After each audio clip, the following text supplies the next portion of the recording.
the church traditionally has been always involved in helping homeless people in need of, for example, here with the food banks, also supporting people who is sick, who needs help spiritually or psychologically because they feel alone, they feel forgotten.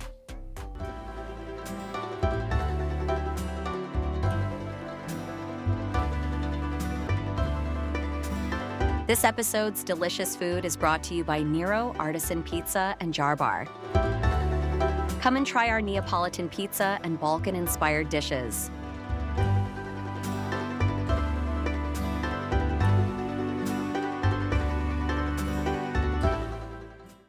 Welcome to Quite Peckish Project, where we explore diverse perspectives on faith, community, and modern life.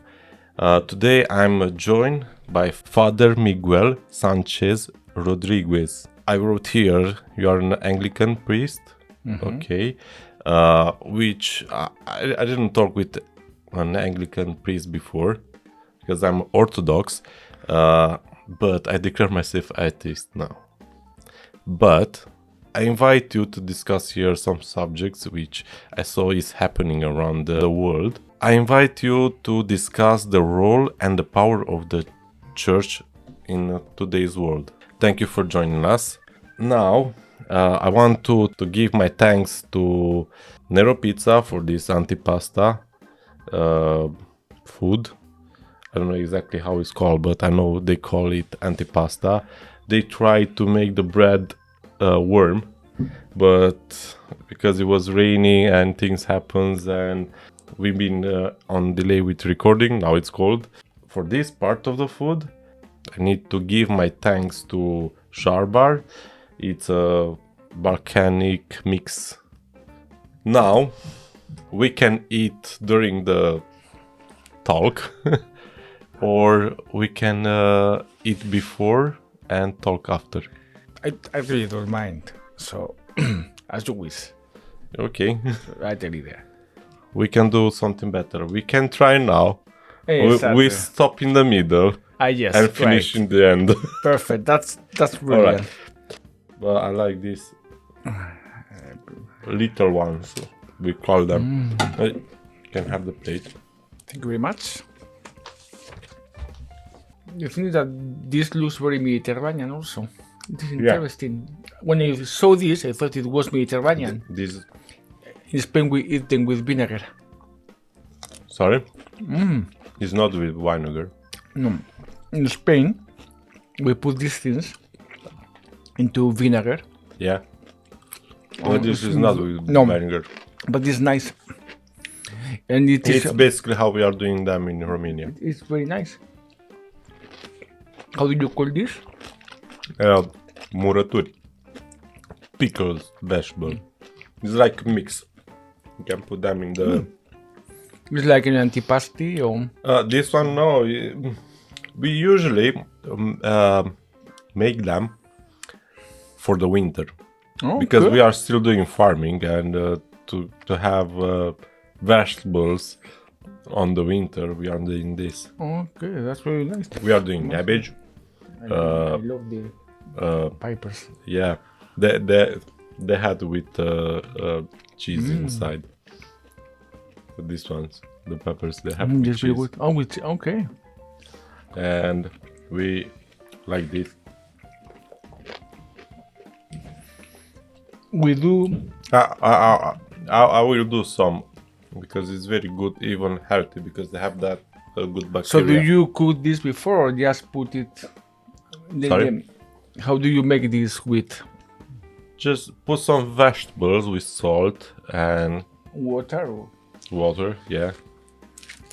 I don't know exactly, but I know it's a mix of vegetables and it's very nice. They are bay leaves.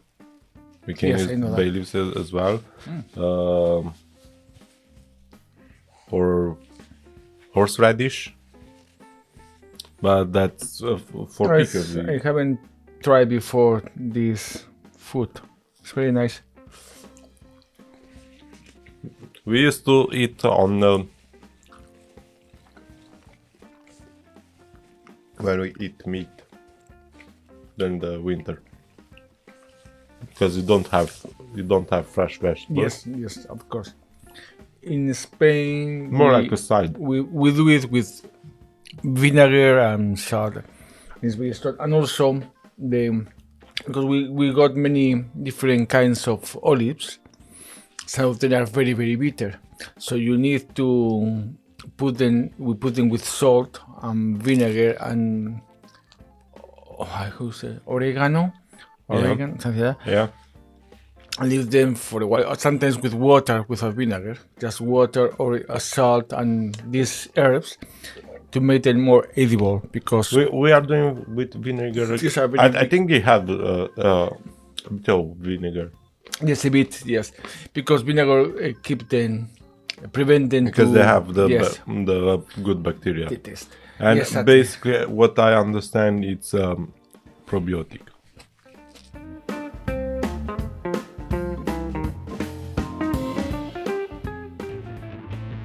This episode is brought to you in partnership with Manchester Speak,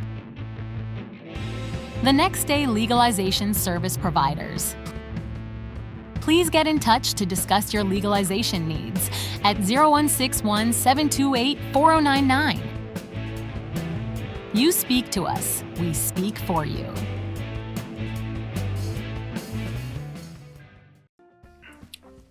We are back. We just take a break from eating. I have this question which I ask people before. When you've been a child, what did you dream you are going to become when you are an adult? Someone who could be in a place alone reading. So I imagine myself in a big library, surrounded by books and papers, and writing and reading. I wanted to be a scholar, something like that. Yes, that was my dream. Nothing very interesting. sophisticated. I was thinking that wall to make like a library. Oh yes. To use it like background for the podcast. Well, my desk is like a library. Oh yeah. For now, I have only a small shelf with books, but the thing is, I'm going to buy books and I'm going to write some. Oh, that would be better. I wrote a book. It's a sci-fi story. Well, like sci-fi.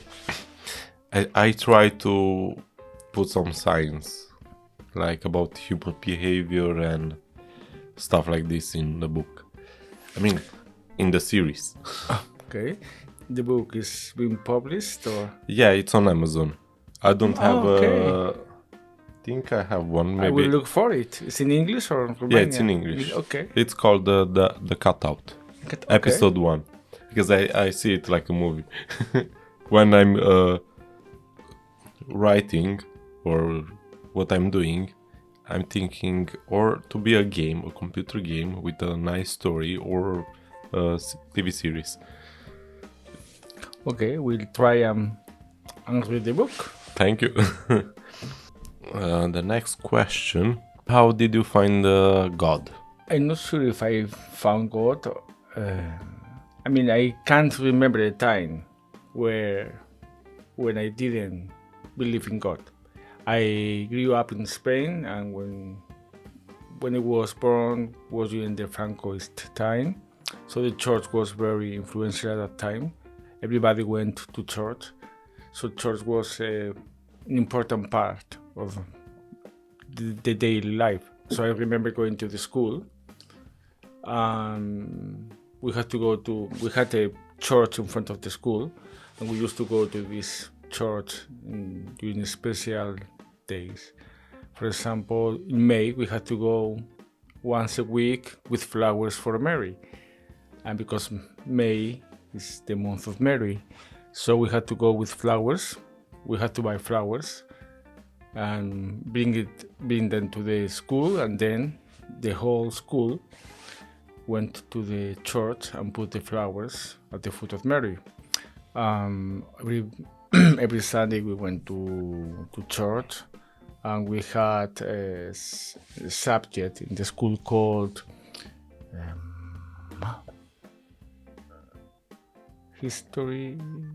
sacred history, and that was mostly the history of the people of Israel according to the Old Testament. So we went through the main stories of the Old Testament, starting with the creation of the world, then Adam and Eve,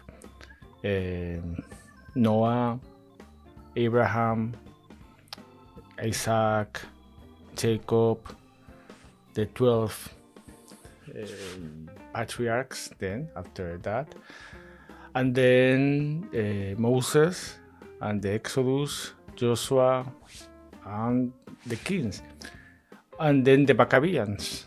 I always remember the Maccabeans because I was really impressed. The book had pictures, and I always remember the Maccabeans because these pictures depicted two Maccabeans being killed by the Greeks, and it was a bit too much explicit for children, I guess. So it captures my imagination. So I always remember, especially the Maccabeans. And for me, God was always a reality. I never thought otherwise. So I was always in church. When I turned 7, I started my catechesis to participate in my first communion, 2 years. After that, I started the post-communion catechesis, leading to the catechesis for confirmation. So yes, I've been always in contact with God. There is a point in which you realize that God is something else, something more than just an idea or someone you heard from in church, and you can have a relationship with him. And I discovered that when I was 14, 15, and I started to pray and have a closer relationship with him, but I always believed in God. But how did you find the St. Mary's Church? When I moved to England to be a priest here, I started working, serving my ministry in Elan, near Halifax. And after 3 years, I was offered a position in Barnsley because the Diocese of Leeds was creating a new benefice, the Benefice of Central Barnsley, and they were joining 4 parishes with 5 churches. St. George's, which is downtown in front of the Lidl. St. Mary's, also downtown in front of the town hall. Yeah. St. Paul's, which is in front of the Barnsley Hospital. It's in Old Town, Barnsley Hospital. St. Thomas's in Govar, St. Edward's, Kingston, and that's it. These 5 churches. So they are all working. Yes. Okay. Yes, the thing is because there are less and less priests. The diocese needs to put together several churches in order to have enough priests for all of them. So when I came here, I was in charge of St. Thomas's and St. Edward's. Father Stephen was in charge of St. Paul's and St. Mary's. And then Reverend Phil Maris was in charge of St. George's. When Father Stephen Grace was appointed Bishop of Beverley, Reverend Field was appointed rector of this benefice, and I was changed to be in charge of St. Mary's and St. Paul, because St. Mary's and St. Paul are two Catholic parishes, and because I'm the priest of the society and a Catholic priest, I was appointed to be in charge of these two parishes. So this is how I started, and that was 1.5 years ago. And that wasn't a long time ago. No. People are coming to church. Well, congregations are fading, really. The numbers are fading. They are not big numbers. We have about 20 something, a bit more than 20 people in St. Paul's every Sunday, and similar figures in St. Mary's. What happened mostly is that the people who attend church usually are older people, not young people. It looks like people think of God more when they are closer to the end of their lives than when they are at the beginning of the process or in the middle. Yeah, maybe it's one of the reasons is they have more time. Yes, that could be also. They don't need to work, and they can do that easily. But yes, I think also that sometimes when people is close into the end of their earthly life, sometimes they grow more interested in what is coming, or is there anything else. So yes, it can be one of the reasons, but I think it's not supposed to be only like that.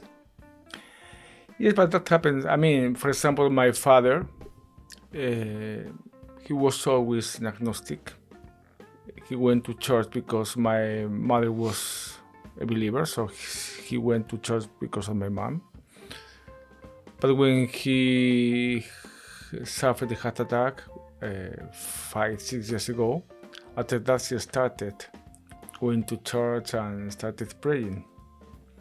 She started to... That was like a wake-up call. On the other hand, I know another man, the father of one of my best friends. He died of stomach cancer, and he never wanted to have anything to do with the church or with the priest. So both things are possible. Yeah. Can you share any thoughts regarding about the actual power of the church in today's society? But I don't think really the church has political power. I'm not saying about political power. Yes, it's more about people. Exactly, yes. The power of the church is in her people, in her teachings and doctrines.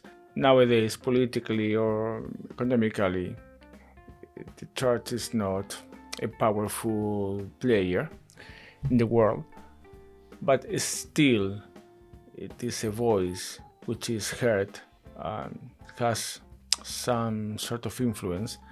And I'm not just speaking of the Church of England, also Orthodox churches or the Catholic Church. Some leaders are well known. When they speak with some level of authority, or at least the media reflect their opinions. But again, I think now the church, her importance is in the way she tries to help. The church traditionally has been always involved in helping homeless people in need of, for example, here with the food banks, also supporting people who is sick, who needs help spiritually or psychologically, because they feel alone, they feel forgotten. So there are many people who approach the church because they need someone who can hear them out. Yeah, but to give this help to these people, you need funds. From where you need people Yeah. who can be present.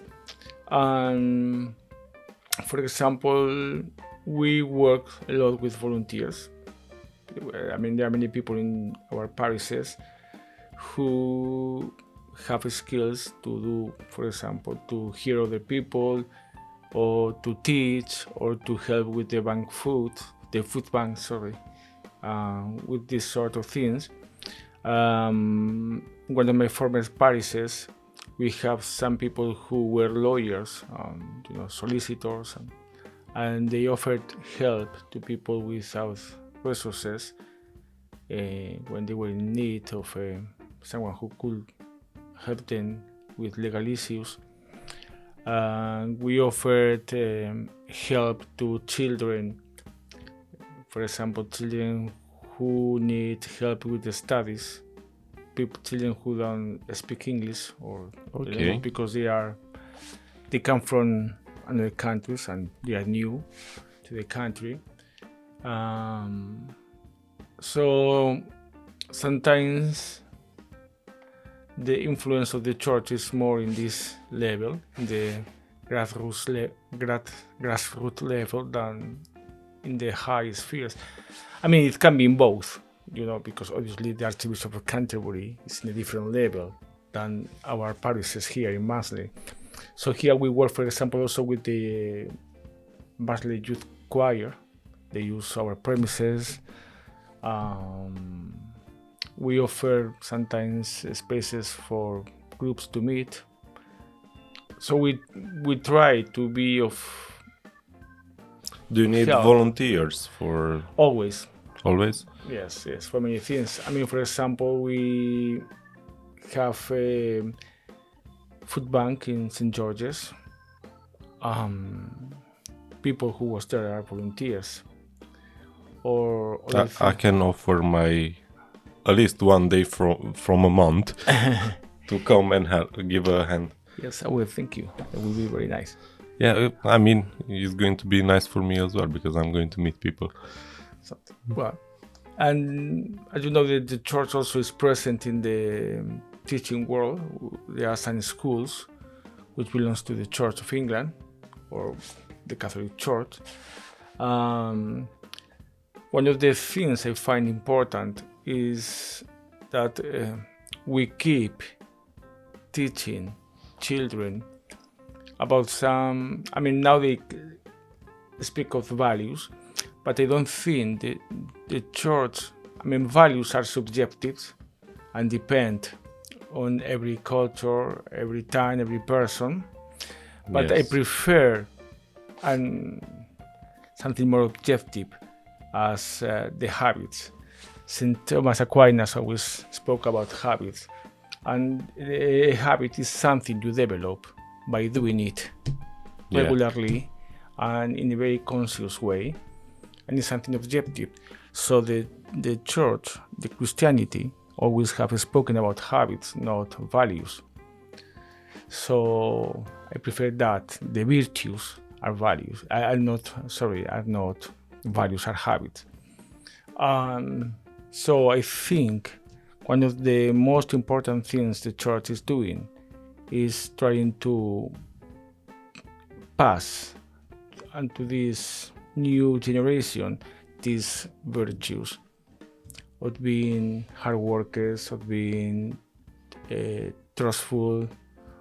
I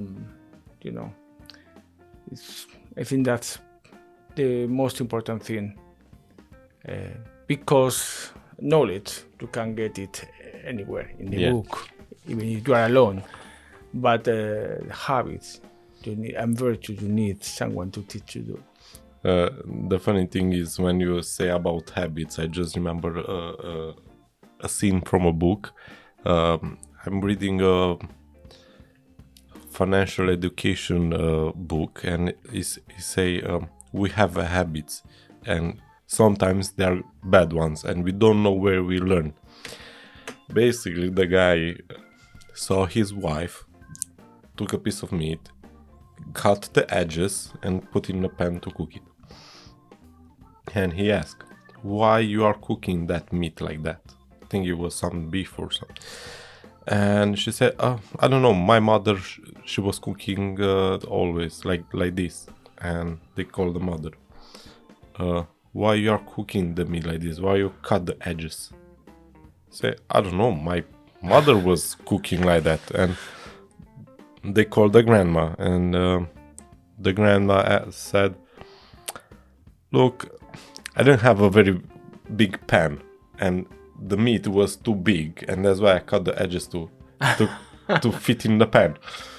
And that was a habit learned without knowing. Mm-hmm. Yes, we learned by watching other people. Yeah. As much as we learned by reading a book or by going to school. And once I remember it was in a course led by someone, a well-known leader. I don't remember his name now. Joel Maxwell. And Joel Maxwell, who is an American, he's very famous in the entrepreneur world. Yeah. That's why ring a bell. He has a leadership group. So he was, now he's retired, but he was working for big enterprises, big firms like Coca-Cola or this other one, Microsoft, big firm. And one he said that the psychologists have made a survey or research, and a normal person influenced during his or their lifespan about 10,000 people. So yeah, a normal person, I mean, you are going to influence 10,000 people in your lifespan, at least 10,000 people. I want more. Exactly. The thing is, I want to be influenced by my guests. Basically, I try to learn from them and spread. I think I will be I will be wider. I will spread wider because it's internet now.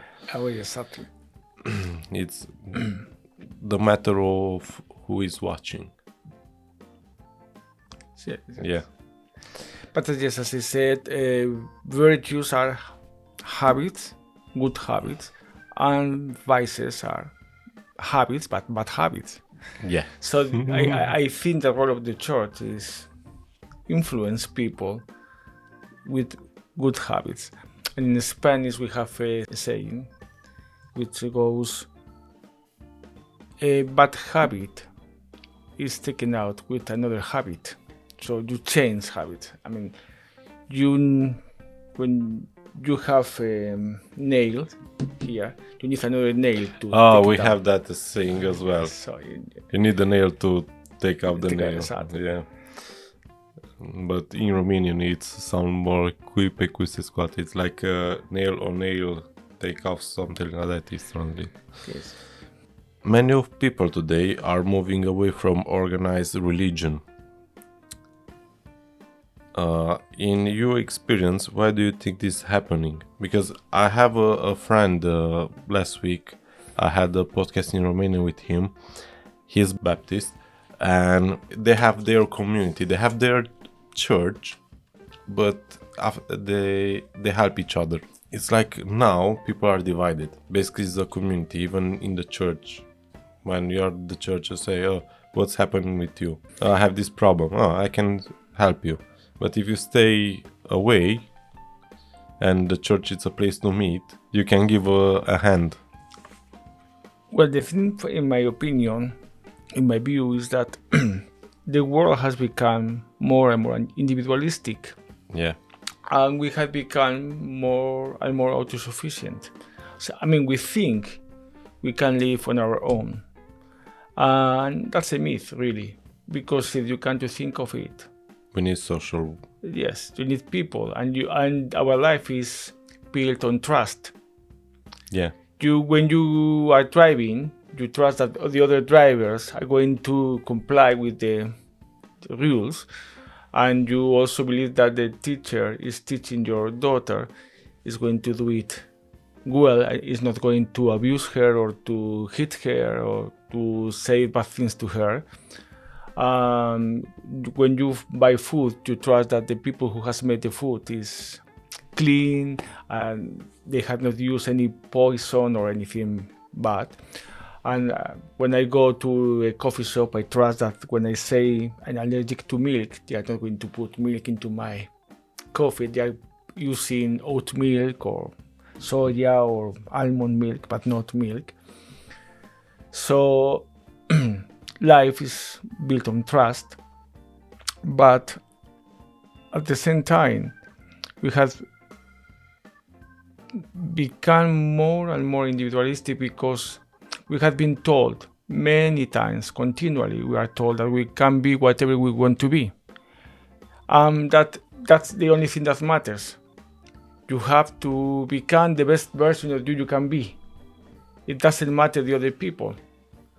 So if the other people don't matter, then you can do whatever you want to do. You don't need them for anything. You can use them. What I see sometimes, and I feel, is that many times people use other people to get their ends. So, for example, I'm going to speak about Spain because it's going to be better and easier. In Spain, we got the perception that our politicians use the people just to get their position in the government, and then they forget about everything they had promised during the campaign. Yeah, same like in Romania. The same thing with the big enterprises. They tell you we are a family. Why? Because that way they can get anything they want from you. But then when you need something from them, it's not, it's not always the same possible thing, exactly. Because we had come to believe that we can do whatever we want to do and we don't need anything else. I mean, the first thing that the modern culture is destroying is the family. Family makes strong individuals, make strong citizens, make strong human beings. Human beings that cannot be easily wronged or cannot be easily, convinced. I come from Romania. To get married, it's a normal thing to do. It's like the next step in relationship. Here in England, I don't see people committing to do this. Again, because we've been told that the only thing important is yourself. So when you, and obviously, if everything is subjective, it's how you feel, how you see things. While you feel love, everything's fine. But something I learned from my father's parents is that commitment, love, has nothing to do with feelings, but with commitment. My grandfather and my grandmother, they were married for 76 years. And when my grandmother died, my grandfather died 2 weeks later because Rest in peace. Yes, he said, I don't want to live without your grandma, and if I were to born again, I would choose her again, because love is commitment, and marriage is supposed to protect this commitment. In the end, it's a deal, it's a contract. Indeed, it's a contract that says that you are committed to the other person, even when these feelings fade, because feelings can be, sometimes they are here, sometimes they are here, and because feelings depend on many things. But commitment is something objective that you had made. When you sign the contract with your firm, you go every day to work, even if you don't feel like working that day. You are some days you go very happy to work, and some days and other days you will rather be in bed. No. The thing is with when one in a relationship is dying and after soon the other one, it's basically what I learned from experts. They have like a deep connection and they are not able to live without that connection, and that's why they are dying exactly after. Yes, exactly. They don't want to live because it doesn't make sense for them. Keep living. And again, well, in my grandparents' situation, it was easier really because my grandfather was 96 years old. So he told me, last time I spoke with him was a couple of days before he died, and it was his decision, really. He told me, well, I have had a very plenty life, a very long life. I have had 7 children, 50 grandchildren, 10 great-grandchildren, and 2 great-great-great-grandchildren. All right. So he had met, well, my family is very big. Good. So he felt he had enjoyed a very plenteous life. 2 days later, in the morning, he said to my uncle who was with him, I don't want to live anymore. I'm happy. Please let me die. And that was in the morning. In the afternoon, before lunch, they called the doctor because he was in a coma. And the doctor told us, well, I can put an injection and bring him back because it's nothing bad with him really. But tomorrow you will have the same problem again, and then next day and the next day and the next day. So all my father and his brothers and sisters spoke and decided to respect my grandfather's will, and just like. But yes, I think the problem is with commitment. We just want to live an easy, what we think is an easy life, because in the end I don't think it is easier than the other life. With commitment, when I ask about to get married, what I found out, it's basically you get in relationship to heal yourself. Relationships are always difficult. Because you sometimes you have to deny yourself. I mean, sometimes my wife wants to be at home and I love being outside. She's from Venezuela. She is always cold in winter, and I like to be outside in winter or in summer. I don't mind. But for her, winter is very, very difficult to be outside. She prefers to be at home with the coat and yes. And so sometimes I had to say, well, okay, let's stay home. But sometimes even now it's rainy, windy. Exactly. It's just because it's hurricane in America. I just have a look today why it is this storm, and basically in America, Hurricane Helen. Made a disaster. It was in Florida. Florida as usual. And I think now it's another one. But on this weather, you can read. Yes, exactly.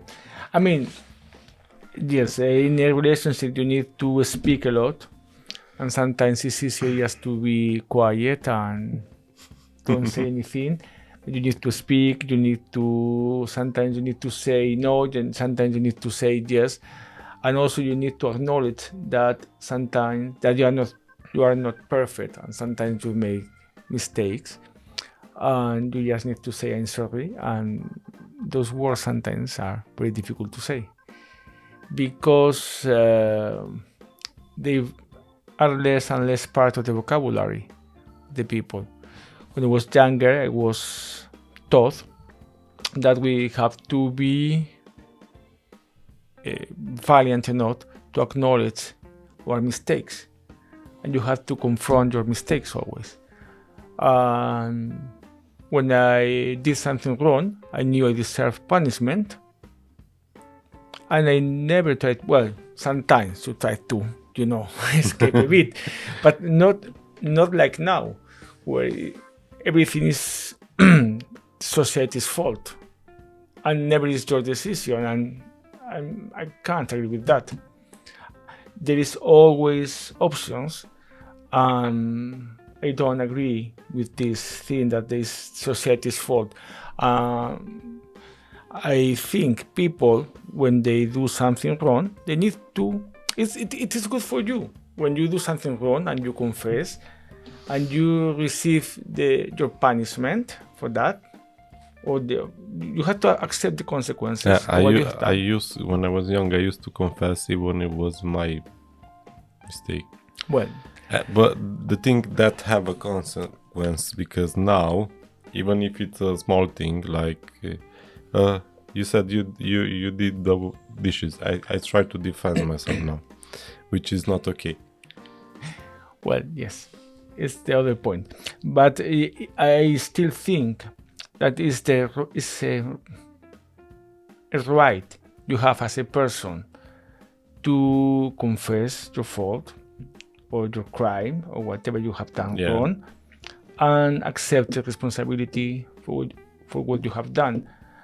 And sadly, I think we are educating the generation for which there are no responsibilities. Yeah, it's other people's fault. Always. It's not my fault, it's your fault. Yes, I see that on my son sometimes, especially the youngest one. It's always everybody's fault except him. He didn't study enough and his grades weren't good. It was the teacher's fault because he can't understand him. It was, something that happened that day and he couldn't concentrate during the test. Please accept that you didn't study because I saw you playing with your friends. So I know you didn't study.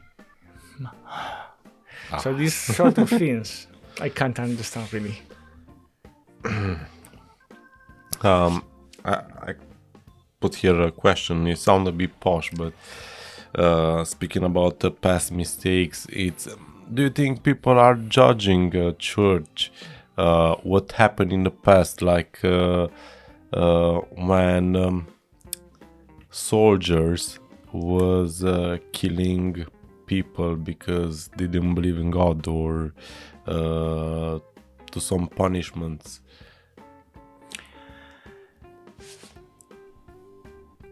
I'm not sure really that is still happening. I guess some people can be like that. But I mean, I think sometimes this is the easy way out when you don't want to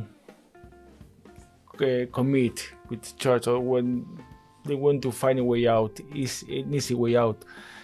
The church is a human society. I mean, of course, it's founded by God, but it still is human, and obviously has made mistakes, but also has made very good things. For example, universities started with the church. Yeah. Hospitals, and they care for the sick, the homeless, the children, started with the church. The first right of for example, the international law started with the church in Spain. They were the Dominicans and Augustinians. And in the 15th century, beginning of the 16th century, after the discovery of America, they said that the people who live there, they have the same rights as the Spaniards. Okay, I didn't know that. Oh yeah, this Thomas Luis de Victoria and other theologians, they gathered together, and even the king of Spain stopped the spreading from America for a while, till the church decided if it was right or not, and how to treat the Indians. And they decided that they were human beings with the same rights as the Spaniards.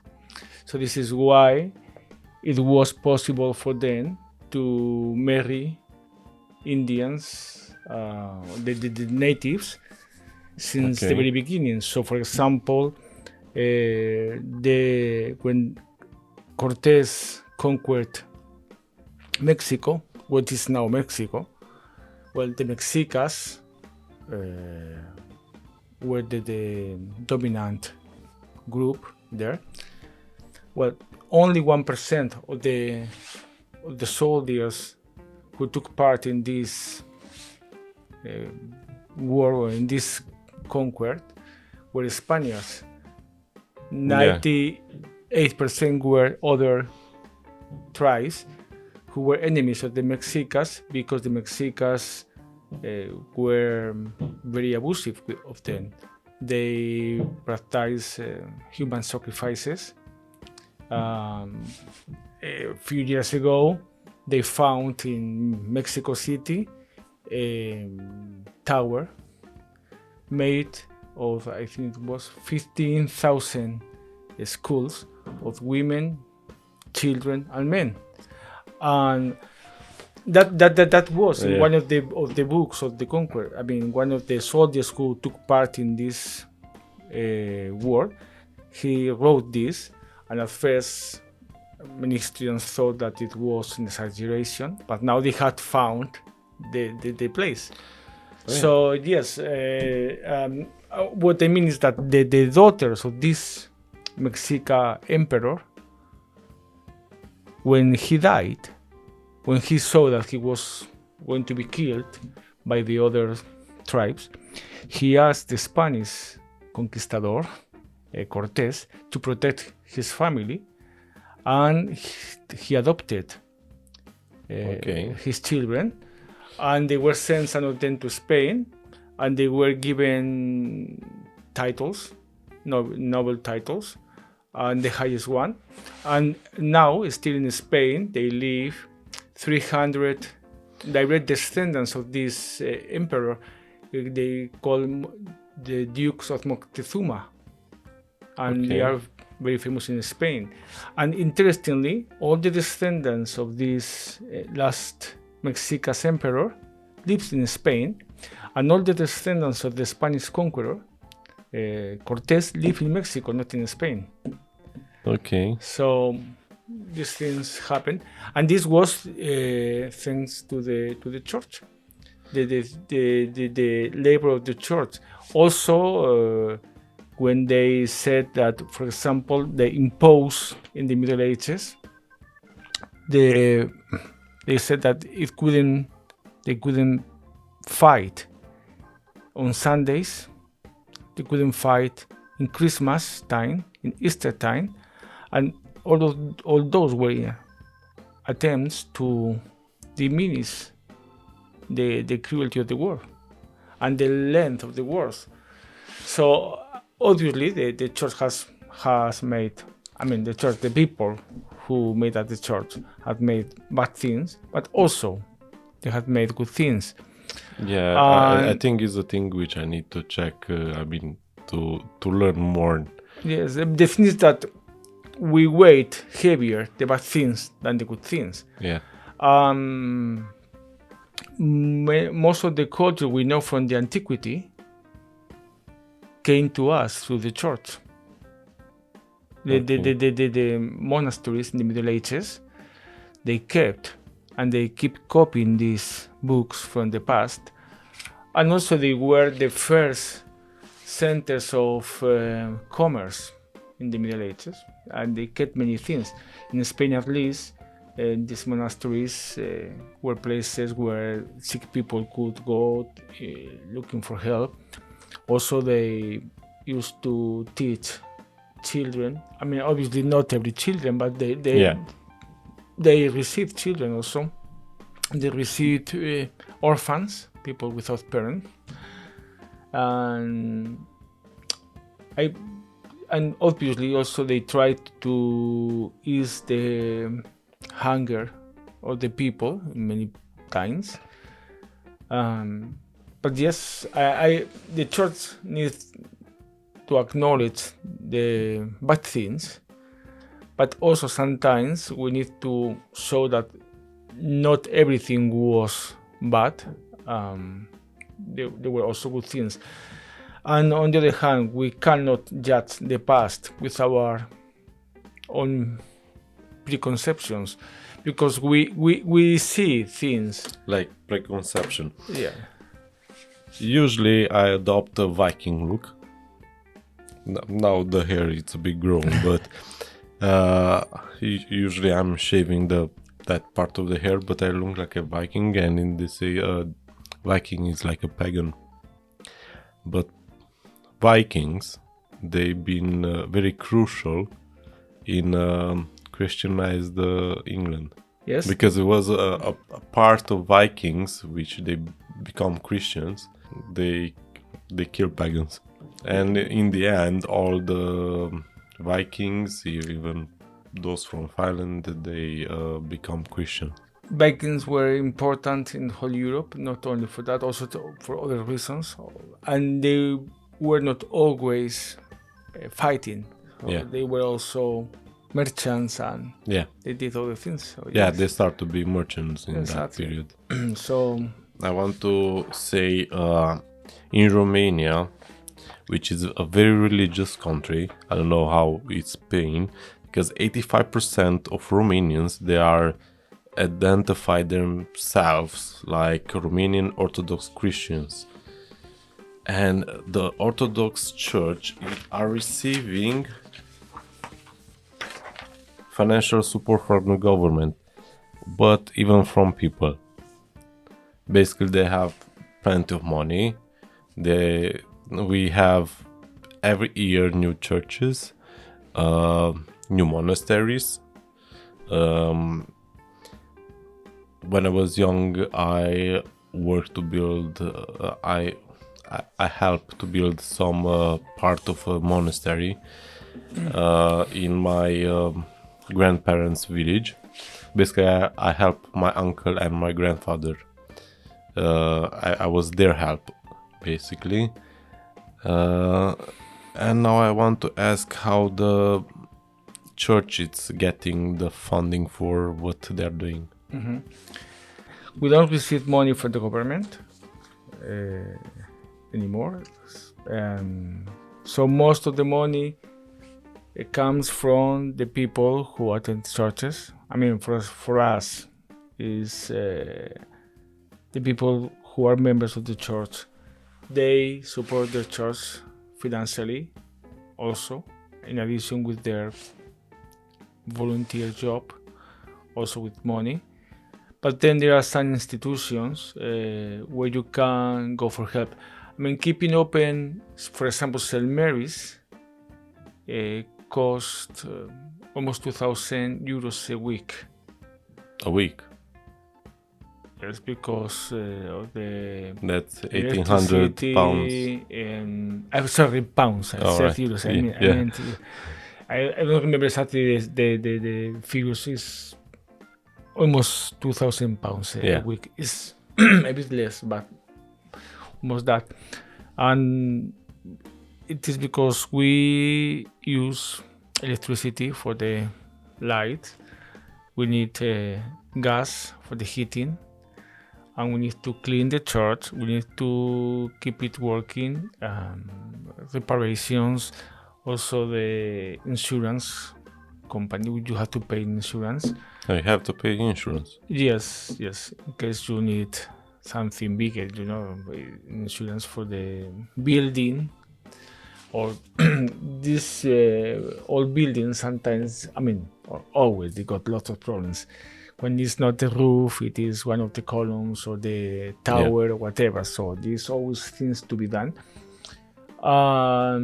So all of these things, the money usually comes from the congregation. But sometimes, now St. Mary's, for example, needs money to be refurbished. We need to do lot of jobs there of improvement. The walls are damaged by the humidity, the roof. Other things we need to change. The heating is not working properly. We also got problems with the electricity, the illumination. So we need about £4 million. 4 million. Oh, that's a lot. That's a lot, and we don't have that sort of money. So there are some organizations where you can go in looking for funding, for funds, for money, but still they can't cover this amount of money. When you want to do reparation in these churches that are protected by the historic buildings, you need to ask for permission for almost everything. Even if you want to put a new anything you want to do, you need to ask for permission. I forgot how it's called, that organization. 3 weeks ago, I've been in Leeds. It was an Anglican church before, and now is a fully Romanian Orthodox church because they bought the church and people, Romanian businesses, they donate money and they fix the church and they paint icons on with saints on the walls. When I've been there, it was a lot of people. They told me they start with a van, and after that they do the service in the yard. They had like a small building. I will put the pictures in the video. They did a nice job. The people, they are really give a hand. Yeah. If it's possible, I will add in the description of the video links if you have where to direct people to give a hand, or maybe in the future I will do a video, which I don't know. Oh yes, thank you. I will be volunteer there and show what's going on. Yes, we can do that.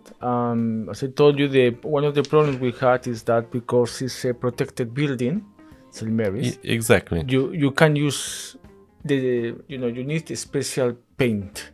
You can use the first paint you find in the shop. It has to be one. Also, the contractors who are doing the work, they have to accomplish some standards. So you only can use the contractors approved by the diocese, which in turn are contractors. They mean that they are accomplishing some the standards provided by the government, because St. Mary's is a listed building. So it's not easy. For example, we change something that's silly as a carpet, but we had to ask for a permission to do that. Yeah, I remember the bishop from Paris on that church was saying they're supposed to have a painting in the middle of the ceiling. I think it was in the circle with the Trinitas, how it's called, the Father and the Son and the Trinity. The Trinity. Basically, they're supposed to be there in the middle because they have something when they say for the God. Anyway, they don't allow it because the ceiling is not going to hold it. Yes, but they're going to work around.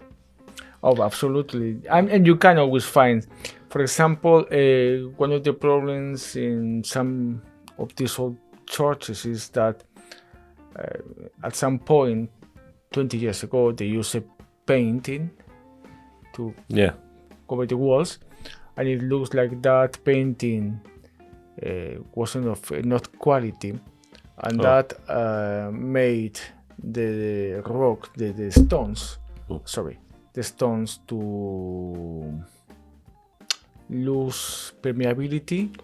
And that makes the humidity worse. So now it has to be a different sort of paint and blah blah blah.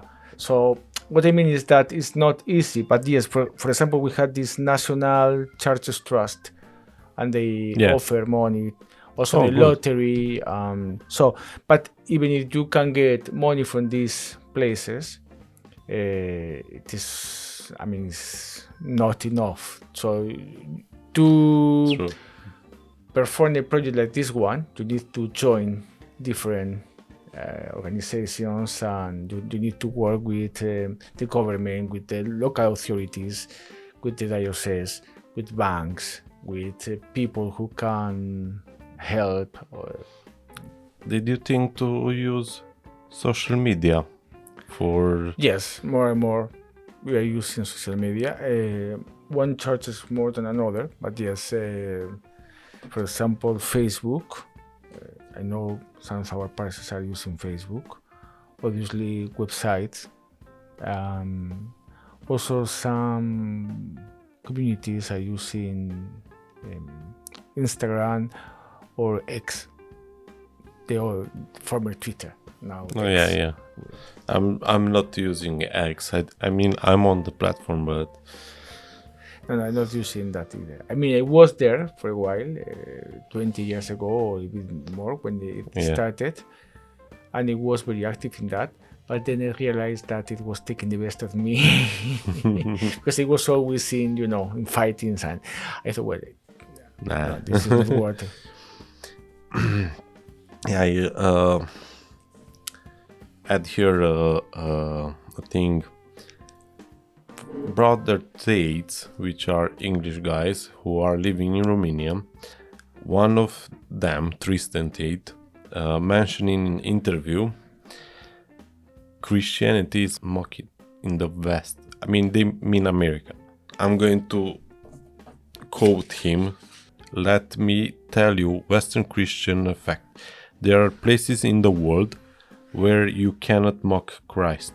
How to respond to the perception that Christianity is losing respect in Western society? I find that's truth, really. Sadly, it's truth. And in my opinion, you could see that in the Olympics in Paris, in the initial ceremony, when they mocked the Last Supper. That was, for me, it was too much. Yes. Even I'm an atheist. Yes. I think it is easy to mock someone who is not going to fight back. And you won't see that with other religions or with other ideologies. But because Christianity is supposed to put the other check and things like that, yes, it is easy to mock Christianity. I don't say you cannot criticize what you think is wrong, or if you are not Christian or you don't agree with all the things the church defends or holds. You can say that. I agree with that. But it is also the way you say things with respect. So many people felt, and they say, well, no, we didn't try to offend anybody. But when people feel offended and people feel insulted, you have done something wrong. And at least you should say, well, I'm sorry, I'm not going to do it. But I saw in the internet in Spain, someone made because they said that they wasn't trying to make a mock of the Christianity. This man in X, former Twitter, made a string with the picture of this thing from the Olympics, and then he found it lots of other exactly the same from The Simpsons and from many other comedians or people who were trying to mock this. One of the most secret moments for the Christianity, which is the Last Supper. It's the institution of the Eucharist the day before Christ was crucified. So yes, I think it is easy. Basically they they carry the fire or the flame of the Olympics, and they bring it from Greece. How they send the flame? Basically, they dress like the old people, the antiques, and they come to Paris to Mockery. And which again, is supposed to be something like a tradition. I know we need to include everyone, but yes, but you can do things respectfully, and I don't see the point in having that in the ceremony in the Olympics, the Last Supper there, and also it is seen like a sign of modernity, mocking the church, because the church for many people represents the old world, the old traditions, all the bad things that are fading. But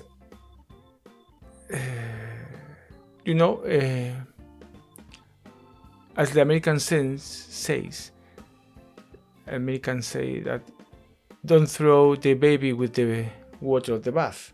So you are throwing everything out. And as I said before, not everything is bad.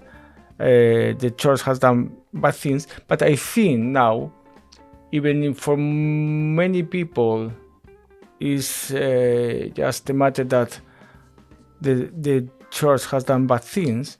For other people, the church has to be destroyed because it's one of the last defenses against the modern world. This idea of the individualism. I mean, in my opinion, we are going to a world without community, without a sense of belonging, with weak people who are not capable anymore of defending themselves. They depend on other people who are stronger. And they are just attacking. And so we are more vulnerable than ever.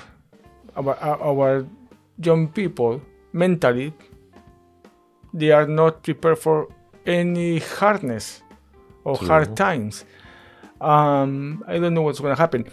This is why I think the people who come from Africa, for example, in the 30, 40 years, so people who come from hard environments, who are stronger in character.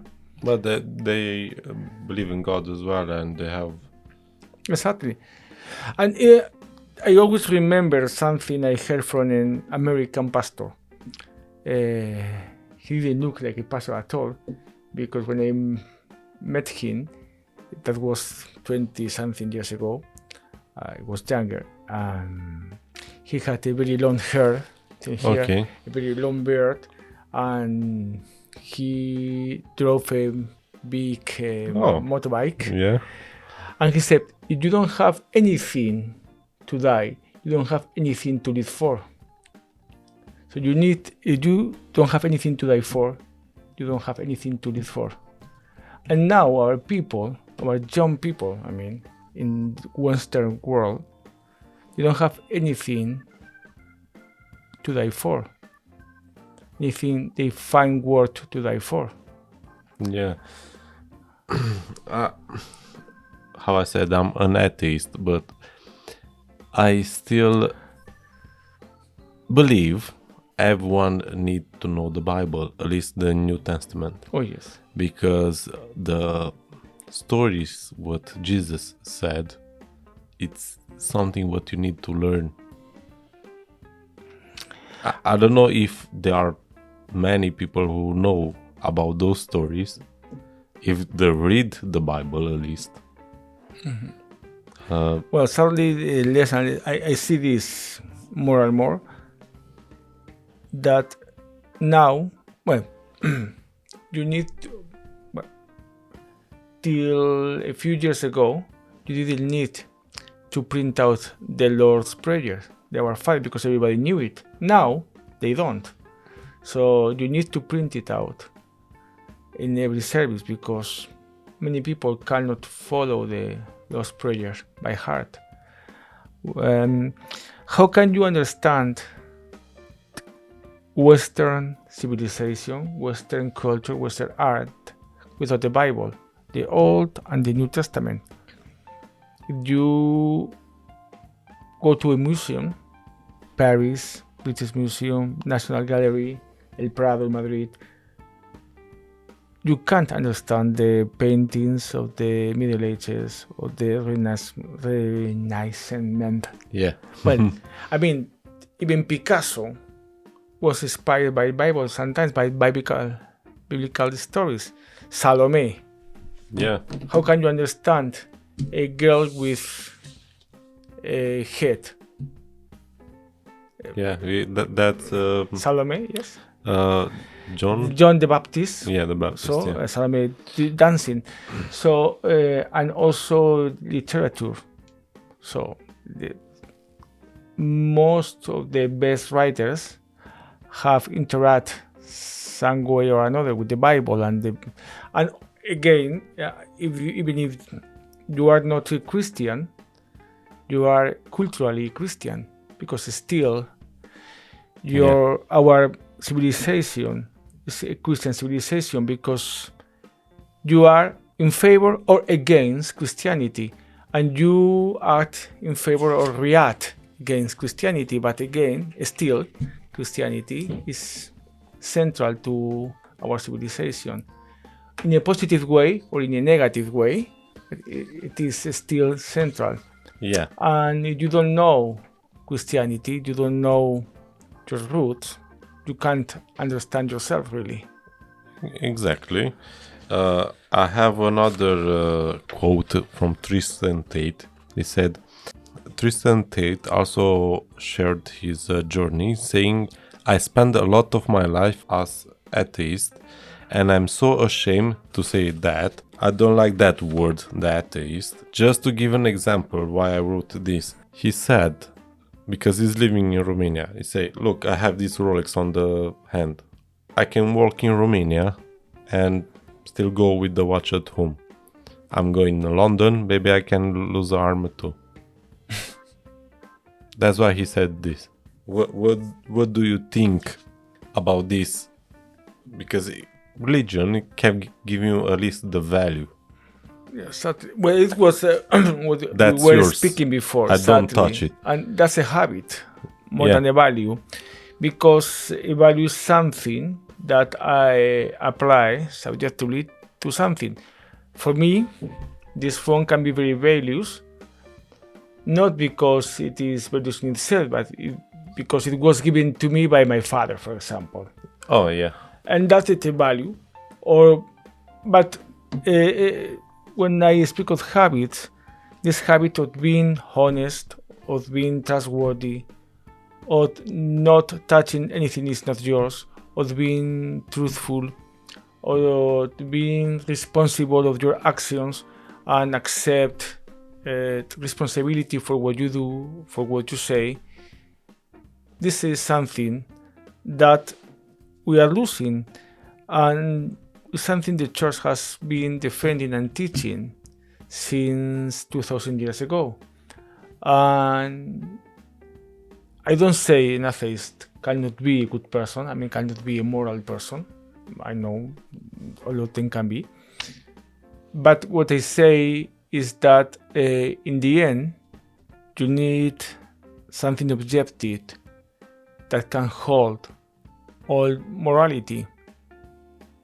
Because if not, morality always is on the brink, because it depends on your necessities or on your on your needs, on your preferences, and that cannot be a good rule to govern yourself and to govern the world and to rule your life. I haven't met many atheists, really atheists, because I have met people who don't believe in God. But what they mean is that they don't believe in the image of God depicted by the church or by the priest, or Yeah. But they believe that, this is, for example, my father, he always said he didn't believe in God, but what he meant was, I don't believe in this image which is being sold by the church now, but I believe there has to be something else or someone else, because I see order in the world, I see... That still he is believing in something. Exactly, yeah, but he believed in something. Yeah. An atheist doesn't believe in anything. Well, they believe that when they died, that's the end. Then there is no point. But then, what moves you to be a good person, to protect your family? If there is nothing really, there is no sense in doing that, because when you die, it's all finished for you. So there is no point in you just live for yourself and get the best for yourself, because you only have 70, 80, 90 years to enjoy good things, and then that's it.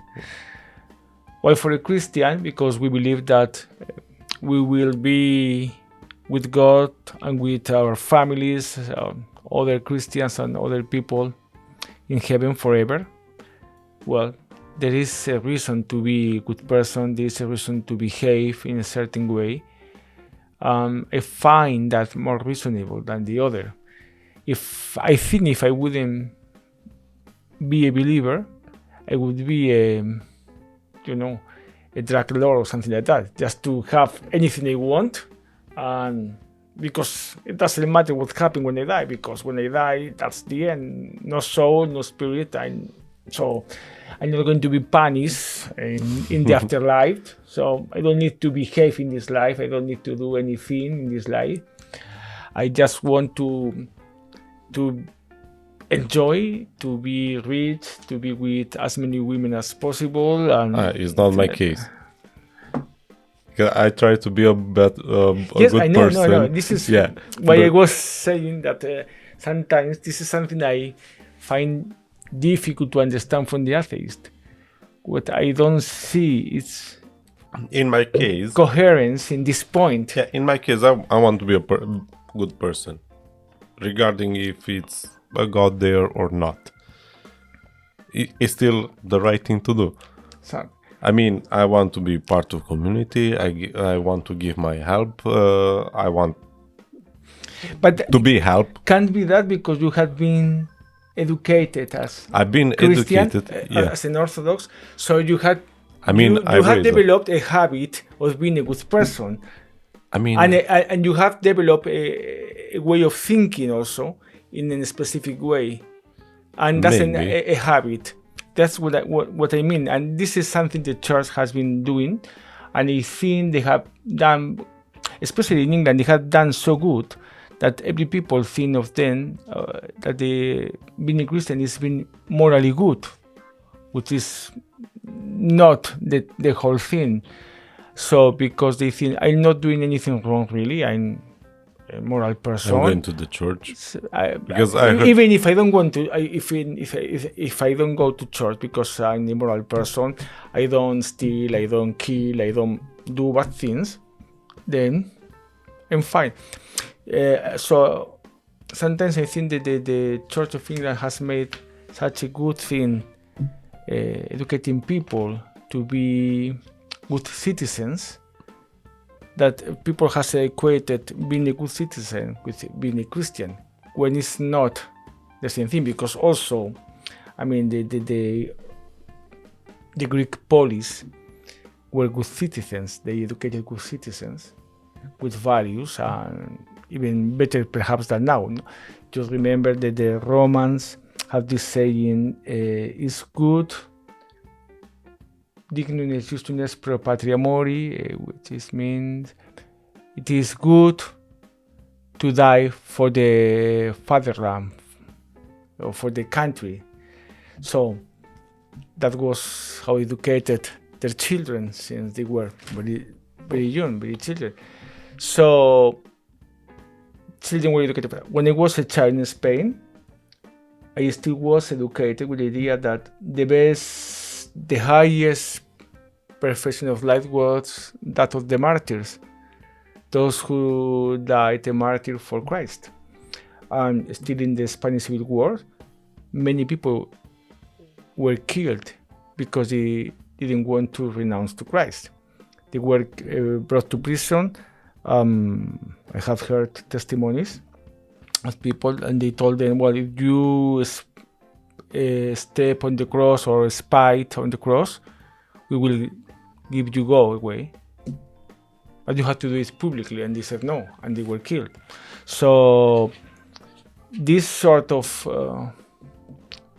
education for the sacrifice and effort and hard work is something I think we have lost, and we have educated a generation without a soul.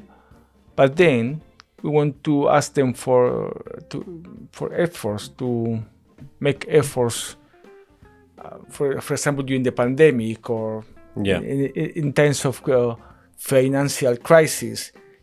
How can they make any effort if we have educated them to have everything easy? Yeah, true. So I don't see a brilliant future, really. I can be a bit pessimistic. It's supposed to be one of the questions. What do you think about the future of the church? Well, I'm pessimistic with this generation, not with the church.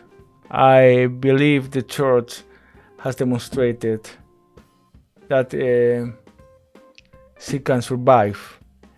And now the church can be dying here in Europe, but is growing very healthy in other parts of the world, for example, in Africa or South America.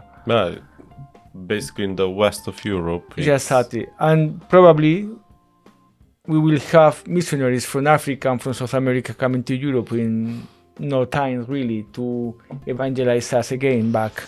So, or from Asia. Or maybe England is going to become Orthodox. It's just because when I've been to that church from Leeds, Saint Macarius, I heard someone talking over they want to buy a church in Manchester. And I know also that the Russian Orthodox are growing in the north of England. So they have a permanent place of worship in Leeds. They have another one, I think, in Manchester, in Hull, and they want to open a new one in Barnsley also. So perhaps in 50 years, England is an Orthodox country. Yeah. And I also know of some British people who have become Orthodox. I met a group of them in London. I saw some Africans who being converted on Orthodox in Leeds. Well, why not? I mean, I don't mind. Obviously, I got my still the same God. I'm happy. I don't mind if they are Church of England or the Orthodox Church or the Catholic Church. I mean, it's only the way how the service is done. Yes, and sometimes also doctrine. There are some points in doctrine. Yeah. But yes. But some prayers are the same. Yes, exactly. The Bible is the same. So far. Yeah. Because some people want to take out some books and or maybe they try to change the words with more actual words because it's still the archaic. Well, yes, I agree that we need to. One of the challenges of the church through history has been always to translate the message of the gospel to the generation where they are living in a language they can understand. Yeah. First, that was very, very literal because they had to translate the Old Testament into Greek. The New Testament was written in Greek, and then they had to translate it into Latin. That was done by Jerome. Well, there were other translations before that. But after that, they had to translate this to the modern languages. So that, But now, even within the modern languages, we are always in this, this tension because the Italian says translator betrayal. Translation is a betrayal always. Okay. So traduttore traditore in Italian. The one who translates is a traitor, because he cannot translate exactly the meaning of the original text. It is very difficult because you have to convey not only the words but also the meaning. Yes, like what they make you feel. So like you try to translate a poem. Exactly, it's not easy. If it's in Spanish, you Exactly. try to translate in English. The it's not the feelings same. is very difficult to feel. So, for example, in Spanish, in the Latin languages, we have something that cannot be done in English. For example, the word traitor is the same root for the one who betrays someone, but also to give to another. Oh, trade.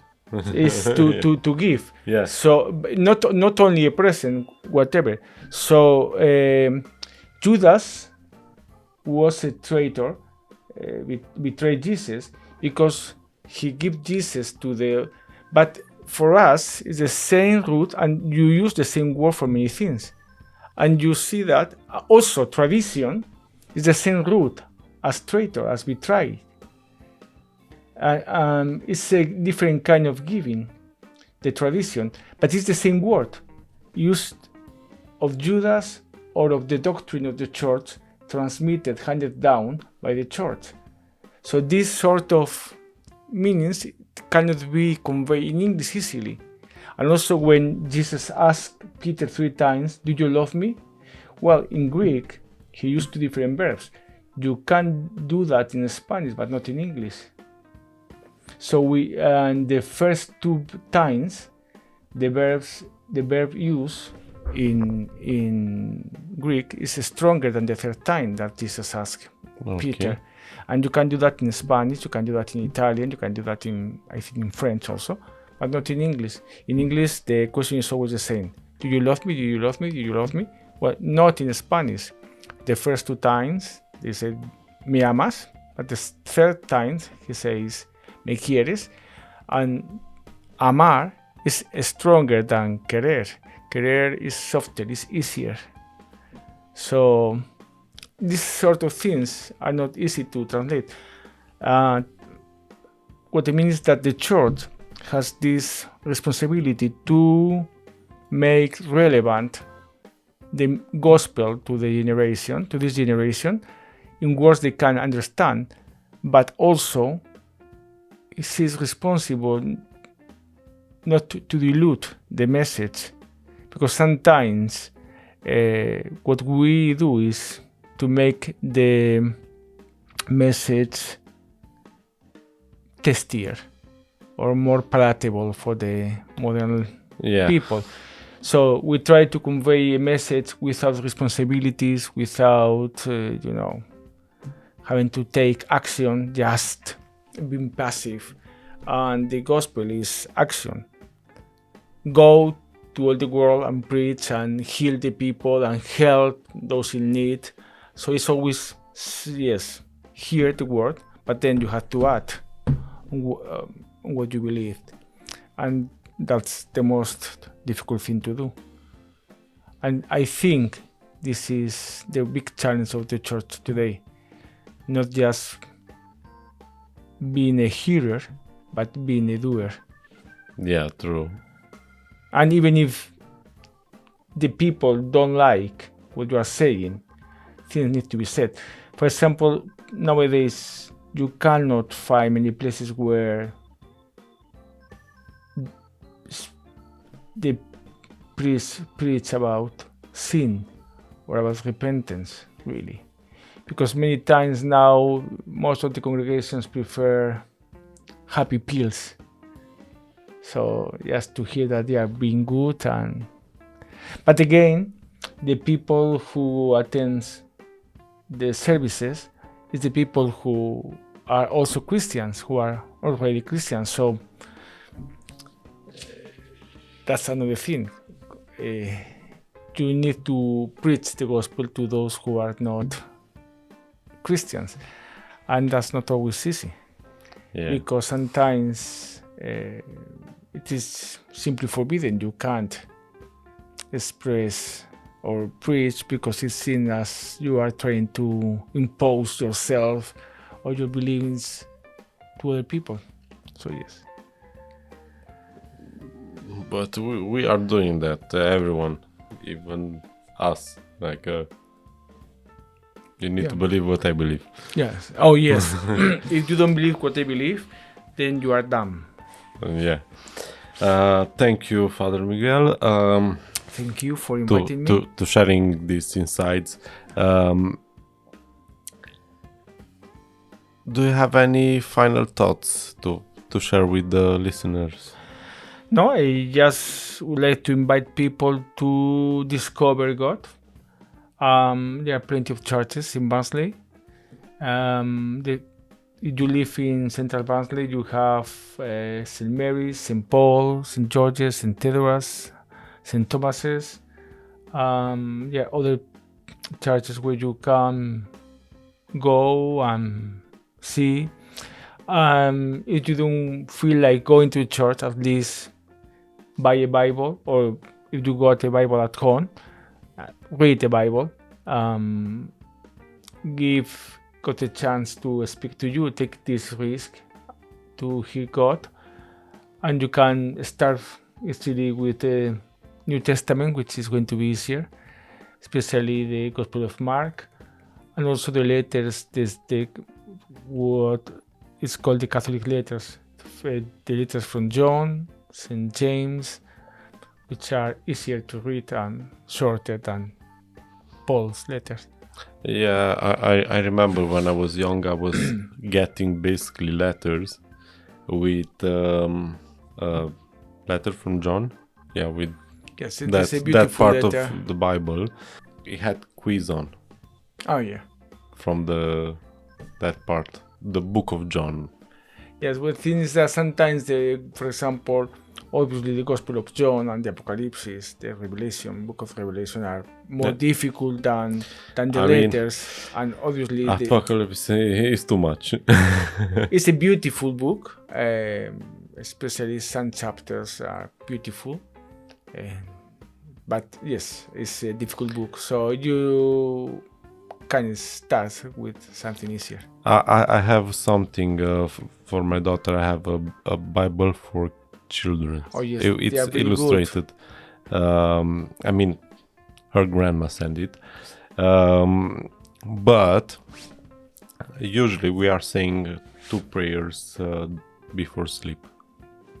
It's one for the angel. Yes. And we have that also in Spanish. I don't know if they have it in English. I don't know. To your guardian angel. Yeah, to the guardian angel. And because he even give you like, I am small, you make me big, something like that. And the other one, I don't know exactly how it's called in English, because in Romanian it's Our Father. Yes, the Lord's Prayer. Yes, in Spanish it's also Our Father. Here they call it the Lord's Prayer. Yeah, and these two we are saying. Even I try to give the values, the habits of Christianity. After that she can choose. Exactly. But she don't know. I mean, she cannot choose what she doesn't know, which is a mistake many people make. Because I've heard parents telling me, no, we are not teaching our children anything about Christianity because they can't choose when I said, how can they choose what they don't know? Yeah, but we are teaching the children about Santa Claus, no? Oh yes, absolutely. Yeah. Or Halloween. That's fine. Yes, but yes, they cannot choose what they don't know. To choose something, you need to know that thing. I mean, you can choose between 2 things you know. But if you don't know something, you can't. Why is better Santa Claus? Just because of the presents? Oh yes, of course. And how it's here, Christmas, it's about what? It's about good feelings. It's good feelings, but like when I grew up, it was about caroling and singing carols to the neighbors, and you learn. This was a thing for us. Learn a new carol every year, like to impress the neighbors. That was a thing in our. I mean, we grew up like in very traditional way. We have these traditions, like even because of the carols, we receive walnuts and apples. And we have a bag and full of them because walnuts was expensive. We don't have those traditions in Spain, so. But I learned new traditions when I came here. Later they give us money. Yes. And it was nice. Thank you for It's coming. been a pleasure. And for you, if you stay until the end, you will find it on the website more about the church, even how you can give a help or offer like a volunteer. Thank you very much. Yes. Just pop in and share the time with us, one of the services. I will come with my daughter and my wife. Oh, please. You are more welcome. Thank you. Thank you very much. It's been a pleasure.